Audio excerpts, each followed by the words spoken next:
my name is Glenn Dyer, and you are watching a Dyer-Situation. God!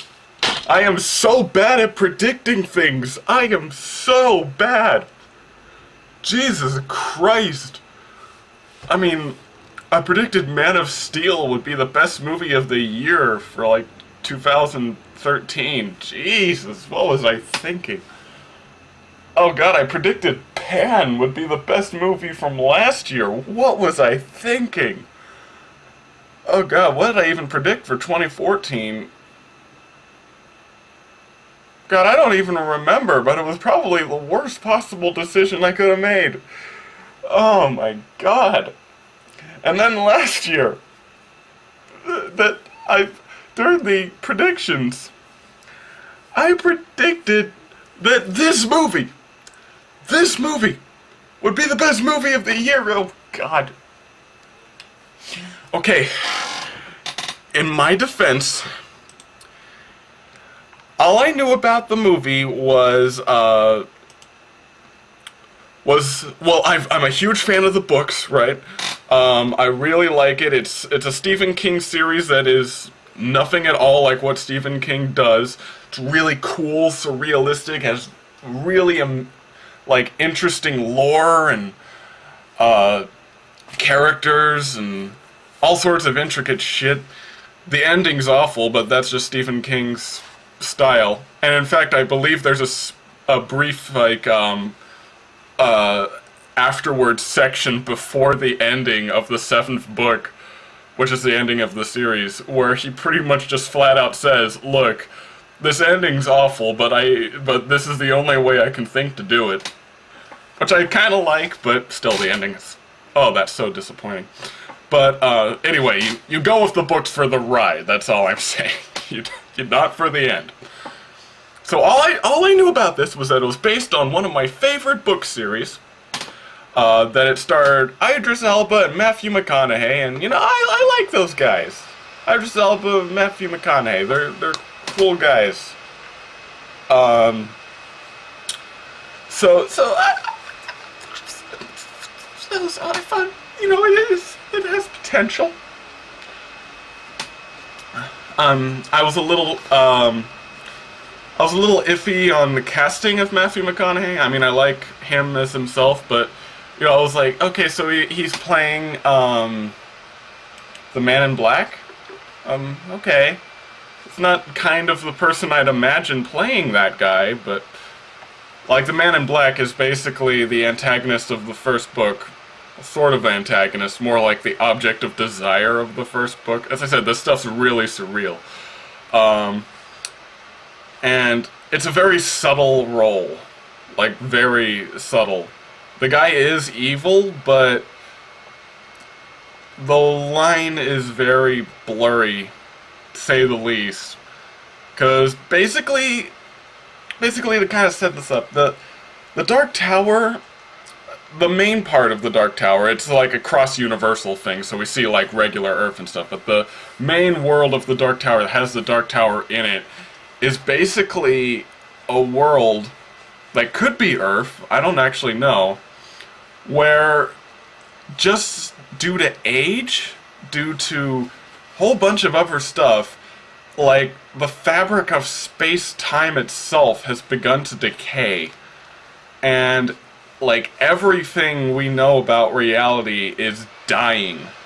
And I don't just mean, like, being erased or something, I mean, like, dying.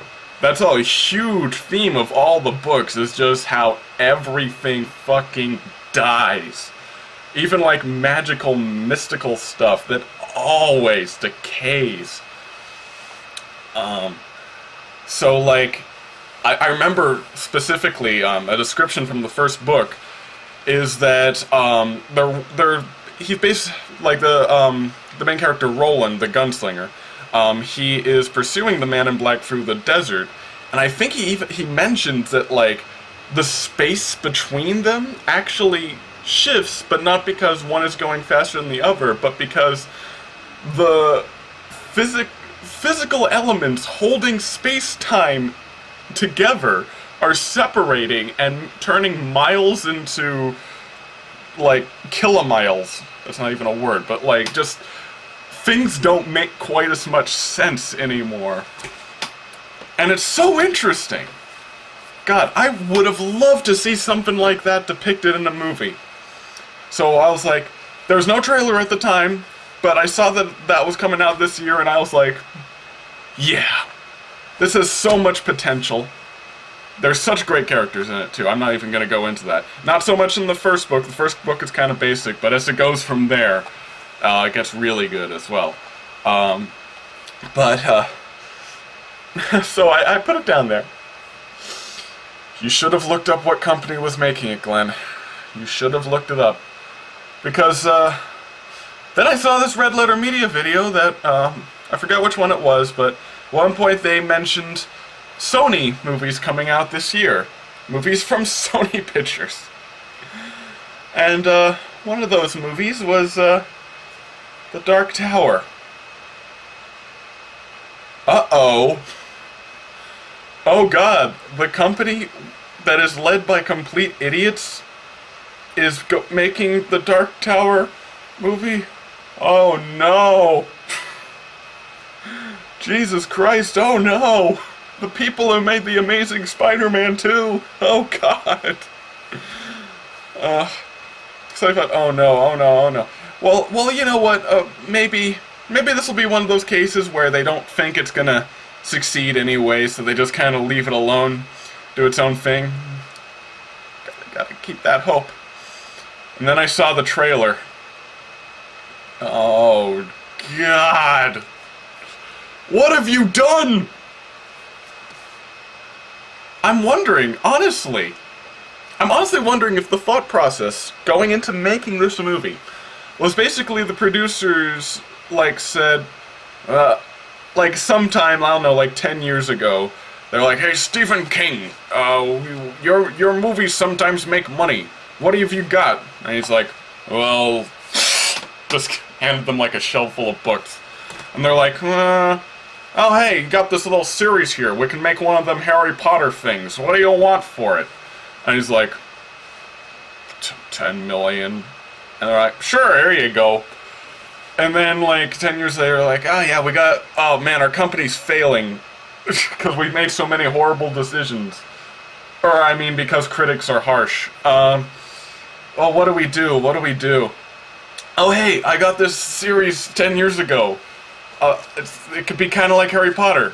And they're like, alright, let's start making that. Let's start making that first book there. That'll be so popular. And then, you know, they've already committed to making the damn thing. So, a producer, so, you know, one of the producers decides, maybe I'll thumb through it, I'll see what this actually involves. And then he comes across things in there, such as, a scene where Roland gives a barehanded abortion to a priestess. That happens, because she's impregnated with a demon, and it would have killed everyone. Yeah. There's a scene where a young boy is killed and sent into this world to be killed again. That happens. The whole aesthetic of the world is dark, depressing, and really disturbing. And I'm wondering if the producer was flipping through it and went, oh my god! Oh no! Oh, we can't possibly show this. Tell you what, let's just get one of these dusty old scripts here for a generic shoot-'em-up action movie, and then throw some random lines from the book in there, because we can't make this. This won't make any money. Because that's what the trailer looks like to me. It looks like the most generic, basic action film of like, there's the man in black, he's evil, I'm Idris Elba, I'm good. Here's my kid's sidekick, let's go get him. I do not kill with my gun, forgotten the face of his father, okay, we're good. Jesus Christ, it looks nothing like the book, I have to say this. They showed scenes of the environment, and what does the environment look like?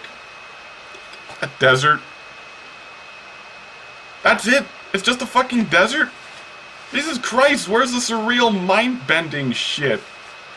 Fuck.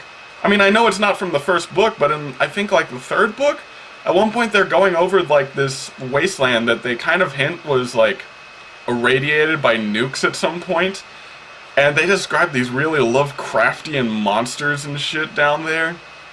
Like, that's the kind of stuff that fits into this world. It's not just some fucking desert. Ugh. Like, honestly, probably a way better comparison, not in terms of, like, action orient, but, like, just kind of style, would probably be Mad Max Fury Road. Closest. It's not as colorful in the Dark Tower, but, like, just the decay and, like,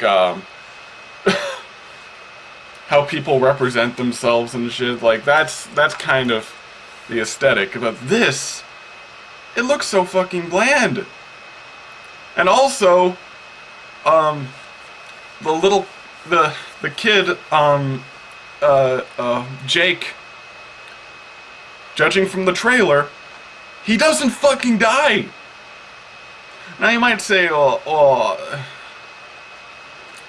don't know. I don't know how you can, really take that one back, because that is like a major part of not only that book, but like several other books. The fact that Jake fucking dies. And that's how he gets to this strange world. Like, he's found starving in a cabin, I think, because he died and somehow he was transferred over to that place. I forget how, but, you know, he was transferred over there. And then, during a really intense scene, Roland is forced to let him die again. This actually happened. It was very emotional, it was very intense, and it's great storytelling. But here, in the movie trailer, he walks into a spooky old house for some reason, and there's just some Doctor Who portal in the wall, and presumably he steps through that. And I'm sure, like, on the other side, Roland will find him kind of, like, dusty, but not, like, starving to death or anything like he was in the book. Man, that was so intense. But, oh god. I could go on this for hours, and I mean hours. And I haven't even seen the movie yet, of how much of a betrayal this looks. So, to shorten things up, for the rest of the review, I'm going to switch with an alternate universe counterpart of myself, who is exactly the same as me, except he never read the Dark Tower series. Okay? Also, for some reason, he wears glasses. So anyway, this movie seems like really generic. I don't know, it's like, could be fun. I mean, like, Idris Elba's shooting guns, and there's like there's this like one guy played by Matthew McConaughey, and he's like, I'm evil. Seems really stupid, but whatever. I've seen worse. Let's get to it. Right. So, well, that was really boring and didn't make much sense, and I found it... I tried. Guys, I really tried. I tried to look at this from a layman's perspective and just see it like, it's just as it's any old movie, you know. It's based on a book, but, you know, I was trying to pretend I didn't know what was happening, but every single thing in this movie is wrong. Wrong. The very first thing we see in the movie is wrong. It opens with a static screen, a text bar that says, not speaking it exactly, but it pretty much says, the Dark Tower is a structure at the center of all things, and it keeps the darkness from destroying the universe. Wrong! That's not what the Dark Tower is! The Dark Tower is at the center of everything, and it holds everything together. It's a giant toothpick in a sandwich universe. That's what it is. Jesus Christ. And then it comes up with a second static title bar that says, "It is said that the mind of a child can destroy the tower." Boy, that's one flimsy sounding tower. Mind of a child. Jeez.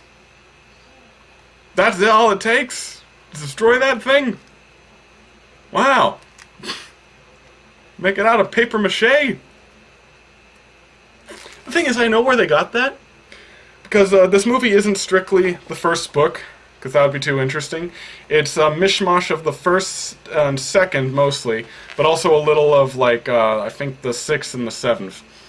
I know where they got this idea, because I think it's in the sixth book, where they come across, like, this group of, like, psychic kids that are being abducted and taken to, like, this facility where their psychic energies are being used to destroy this beam up ahead of them.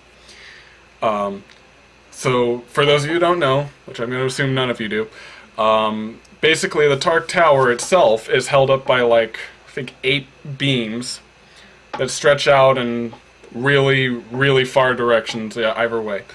And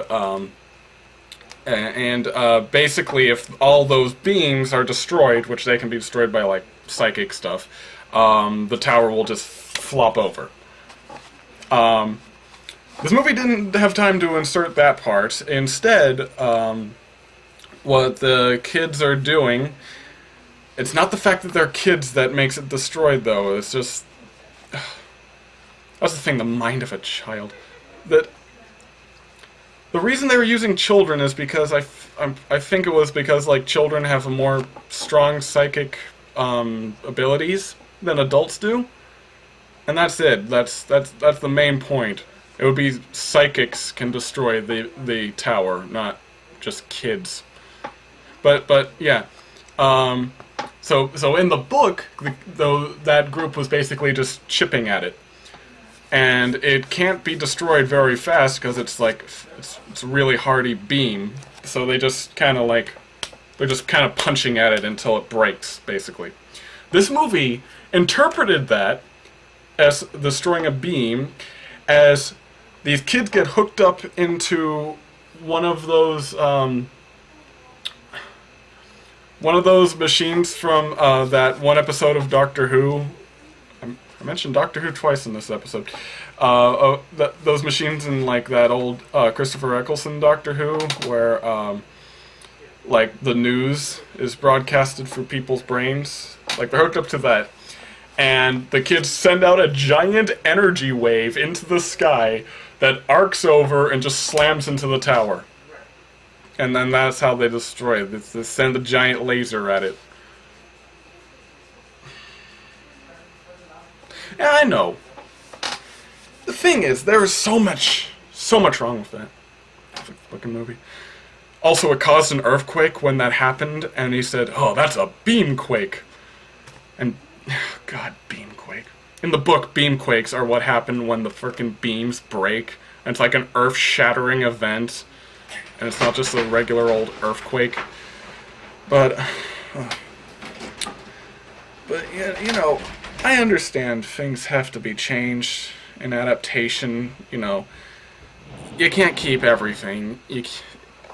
A book is very, well, very literal. Well, how do I put it? In a book, it's standard to be able to, like, read people's thoughts in a way, and to have them things written out explicitly. It's a lot of tell and very little show. So when transferred to screen, you gotta change things, because screen is very show, not tell. It may not sound like that much when I'm putting it like that, but, like, it's a major change from across mediums here. So I understand they can't keep everything. I understand some things have to be changed for simplicity's sake. I am fine with that. I think Lord of the Rings, personally, I think they did a very good job at that. They kick out Tom Bombadil, leave in some other stuff, alter a few things so it makes sense. It has to happen. It's inevitable. But some of the shit they changed in this movie, it doesn't even make much sense. Honestly, it makes the movie weaker. In fact, just analyzing it strictly from a screenplay perspective, they fucked it up. In the movie, Jake is specifically said to be the main character.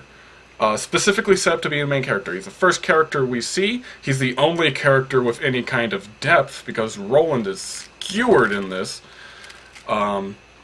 He is the only one with the most agency as far as the plot is concerned. Like he's the only one that's actively making decisions. That makes him a main character. Whereas Roland is the one who is actively doing shit, not just making decisions. He's the one that is solving every conflict, including the final conflict, the climax. Screenwriting 101 will tell you that that is a deus ex machina. In screenwriting, they use that term very broadly. If you want to go by TV tropes, it would be the non-protagonist resolver trope. And it's bad screenwriting. You can't do that. You can't have the guy who is not the main character win the fight. It's way less satisfying. Now, in the books, Roland is the main character. He has a lot of personality. He's very subdued. But he has a lot of inner conflict. In this movie, he has inner conflict too, but only that which is told to us, not that which is shown. There was one head-poundingly stupid scene where he approaches this village of, like, psychic people, and one of them says, like, well, he's descendant from this line of gunslingers, but he's forgotten who they are, and he's ashamed to his family and stuff, and, like, oh, Jesus. Was this script written by Tyler Perry? Because that is a lot of exposition to dump on us right there. It's not good character development to do that. And certainly not if he's meant to be the main character, which, as far as the screenplay is concerned, he's not.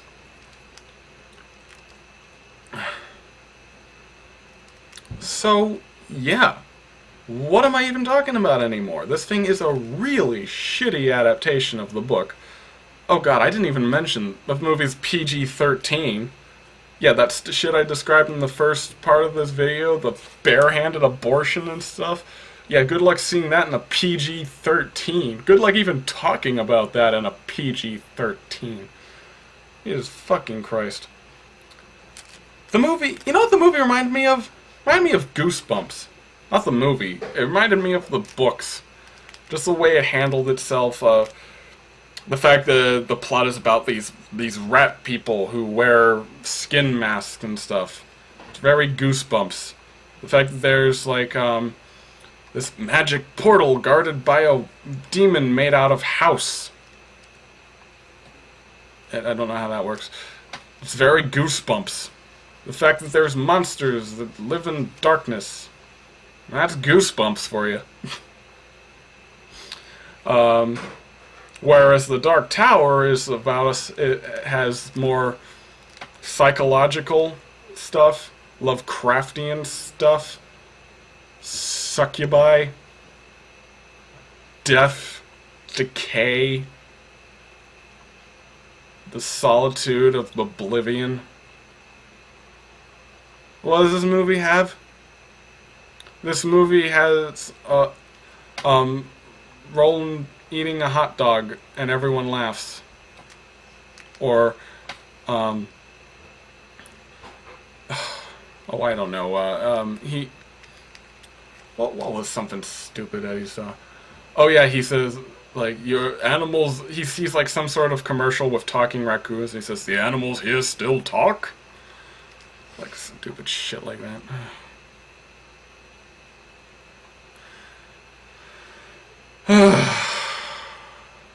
Oh god, yeah. And that last part of the movie was probably the worst part of it. The plot of this movie essentially is that like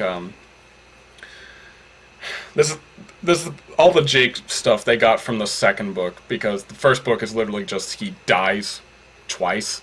But yeah, all the Jake stuff they got from the second book, which is more centered in New York and stuff. Yeah, the plot is basically this kid has dreams. He's got the Shining. Oh god, I'll get into that. And you know, he goes out, and like these rat people are trying to kidnap him or something, and because they want him to destroy the Dark Tower.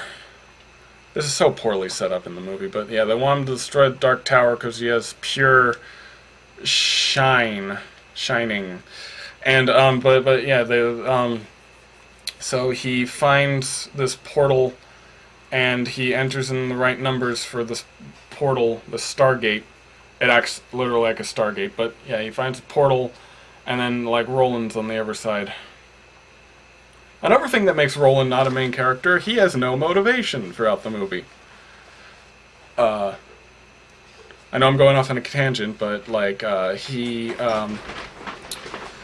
in the first book he had a motivation. It was to kill the Man in Black. That's his motivation. That's why he was trekking, right? In this movie, it kind of removes that to a hilarious extent. What I mean by hilarious? They actually mention a quote from the book, completely out of context, and I'm not sure why they even said it, but they mention a quote from the book, which was, the Man in Black flees across the desert, and the gunslinger pursues, or the gunslinger follows. They mention that. Here's the thing. He's not following the Man in Black. He's not following anyone. He is following nobody. When we see him, he is just kind of walking around, doing absolutely nothing. What a great character. Here's the other part. Here's the really funny part about the fact that they shoved in that quote completely out of context and for no particular reason. Not only is he not chasing the Man in Black across the desert, the Man in Black is at no point in the movie ever seen in a desert. He is never at any point in the movie in a desert. I'm not joking. It makes no sense why they included that if they weren't going to do anything with it. What do I even compare this to? It would be like if in Highlander they mentioned some sort of quote of like what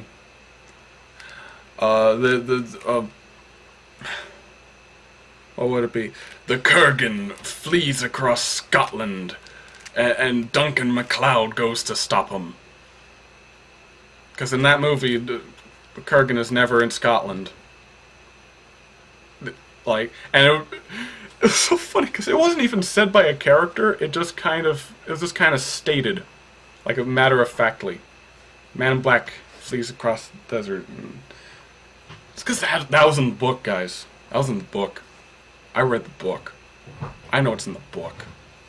What's in the book is a lot better than anything in this movie. That's what's in the book. God. But yeah, here's should I even get to the plot anymore? Yeah, the plot is very badly set up, it's very badly written, there you go. But here's the thing that really gets me. After the Sony logo, after the Columbia Pictures logo, I saw something that made me shudder. the Tet Corporation. One of the companies making the movie, the Tet Corporation. Tet Corporation is a reference to the books later on when Roland and his friends set up a company. Forget the reasons. I think it's it's like a front for something. They set it up. So basically, what that means. I'm surprised they actually didn't do this. Actually, what that basically was the Ghost Corps logo crossed out and replaced with that. Because this is being turned into a fucking expanded universe around Stephen King. That's what the Dark Tower is. To be honest, that does make sense in a way. In a way. Because, the Dark Tower is essentially Stephen King's expanded universe. It connects to all of his other books. It connects to Carrie, it connects to a whole bunch of other stuff. Because it's a wide universe, that kind of thing. So, basically, Sony is planning on making more. And I know a specific one that they at least hinted at. Wanna know what that one is? I saw this on a shelf, and they went to, Jake is going to the psychiatrist at one point. And I saw this on the psychiatrist's shelf. It was a picture. It was a sketch, actually, I think. Sorry, I gotta plug this in. Oh boy. There we go. It was a sketch of the hotel from The Shining. You bastards.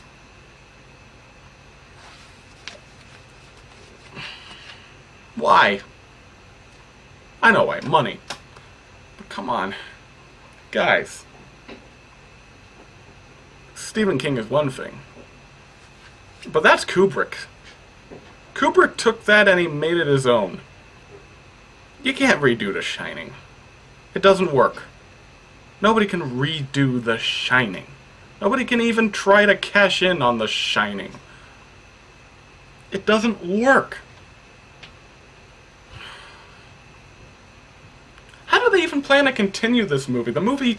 This movie fucking ends with Jake and Roland just kind of stepping into a portal like, let's go off on more adventures. Like, as far as we know from the movie, the main threat of, the man in black and what he was trying to do is over. What are we supposed to want to see the other movies for? There's no...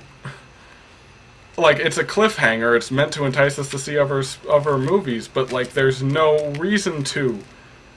There's no, new baddie that's coming around or something like that. It's just nothing. The plot is resolved as far as the movie's concerned.